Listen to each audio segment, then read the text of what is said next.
ঘুম থেকে ওঠার পর যদি মাত্র ১০ মিনিটে এরকম একটা নাস্তা তৈরি করা যায় তাহলে বাসার যে কেউ খুশি হয়ে যাবে, আপনার প্রশংসা করতে বাধ্য হবে। আর এই নাস্তাটা যে কোনো মাংস, সবজির সঙ্গে খেতে এত বেশি ভালো লাগে। অবশ্যই একবার হলে এভাবে বানিয়ে দেখবেন।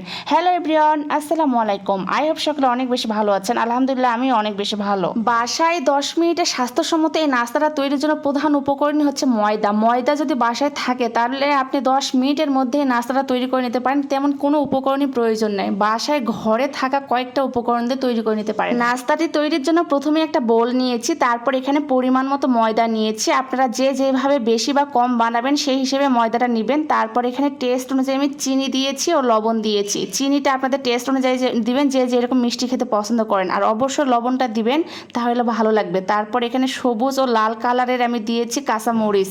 কাঁচামরিচটা দেখতে সুন্দর লাগবে, এই জন্য আমি 2 রকমের কাঁচামরিচ অ্যাড করে দিয়েছি। এই পর্যায়ে আমি রান্নার রেগুলার তেল দিয়েছি পরিমাণ মতো, দিয়ে সবগুলো উপকরণ খুব ভালোভাবে হাতের সাহায্যে মিক্সড করে নিয়েছি। তারপর হালকা কুসুম গরম পানি দিয়েছি পরিমাণ মতো। অবশ্যই পানিটা বুঝিয়ে অ্যাড করে দিবেন, তাহলে পাতলা বা গাঢ় হবে না।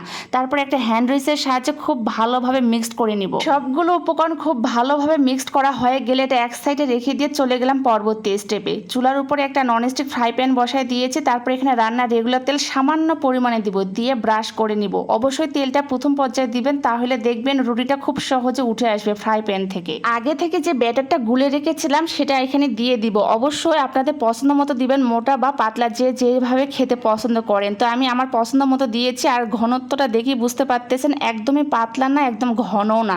এই পর্যায়ে আমি একটু চার সাইডে ছড়িয়ে দিব হাতলটা ধরে। এটা অবশ্যই চার সাইডে ছড়িয়ে দিবেন, তাহলে দেখবেন চার সাইডে সমান হবে। অনেক সময় ঘুম থেকে উঠতে লেট হয় আর রুটি করতে সবসময় ভালো লাগে না। এই সময় ঝটপট যদি সকালবেলা এইরকম একটা নাস্তা তৈরি করা যায় তাহলে দেখবেন মন এমনি ফুরফুরা হয়ে যাবে। আর এটা এত বেশি ভালো লাগে খেতে, অবশ্যই বাসায় একবার হলো এইভাবে বানিয়ে দেখবেন।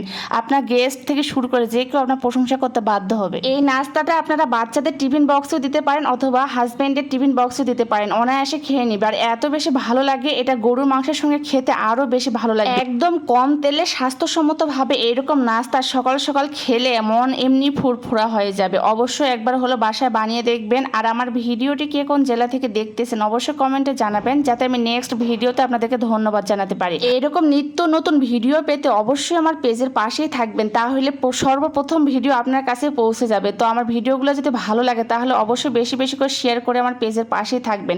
কথা বলতে বলতে আমার সবগুলো রুটি একদমই বানা কমপ্লিট। আর এটা বানাতে একদমই সময় লাগে না, আর খেতে কিন্তু অনেক ভালো লাগে। প্রতিদিন রুটি পরোটা খেতে ভালো লাগে না, নিত্য নতুন যদি এরকম একটা ইউনিক ভাবে রুটি বানা যায় তাহলে দেখবেন বাসায় যে কেউ আপনার প্রশংসা করতে ভালো লাগবে। তো আজকে এই পর্যন্ত, সবাই ভালো থাকবেন। আল্লাহ হাফেজ।